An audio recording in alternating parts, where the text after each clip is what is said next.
નડિયાદ તાલુકાની વાલ્લા પ્રાથમિક શાળામાં જોફિટ વોહિટના નામે નવતર પ્રયોગ હાથ ધરાયો. વિદ્યાર્થીઓના આરોગ્ય સુખાકારીનો નવતર પ્રયોગ આદર્શી શાળા એટલે નડિયાદ તાલુકાની વાલ્લા પ્રાથમિક શાળા. વાત કરીએ તો નડિયાદ તાલુકાની વાલ્લા પ્રાથમિક શાળા વિદ્યાર્થીઓના શારીરિક અને માનસિક આરોગ્ય માટેના નવતર પ્રયોગથી રાજ્યભરમાં જાણીતી બની છે. શાળાના ગાંધીવાદી શિક્ષક હિતેશ બ્રહ્મભટ્ટ છેલ્લા 10 વર્ષથી આ પ્રેરક પ્રવૃત્તિ સ્વખર્ચે જાતે કરી રહ્યા છે. જોફિટ વો હિટના નામે નવતર પ્રયોગ હેઠળ શાળાના તમામ 183 વિદ્યાર્થીઓને સતત 8 દિવસ સુધી જીવનામૃત રસ, પંચામૃત રસ, તુલસી રસ, આથેલા આમળા અને ચમનપ્રાસનું સેવન કરાવાયું.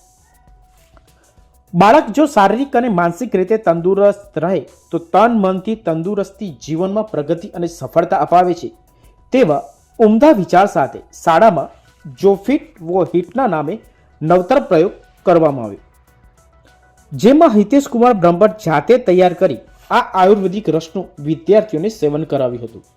સાથે આથેલા આમળા અને ચમનપ્રાસ પણ આપવામાં આવ્યું હતું.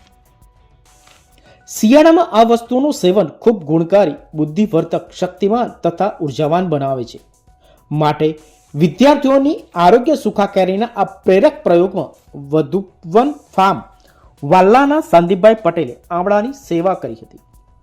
શાળાના આચાર્ય જયપાલસિંહ ઝાલા અને નયનાબેન બ્રહ્મભટ્ટ સહિત શાળાના સ્ટાફે પણ ભારે જહેમત ઉઠાવી અને સહયોગ આપ્યો હતો.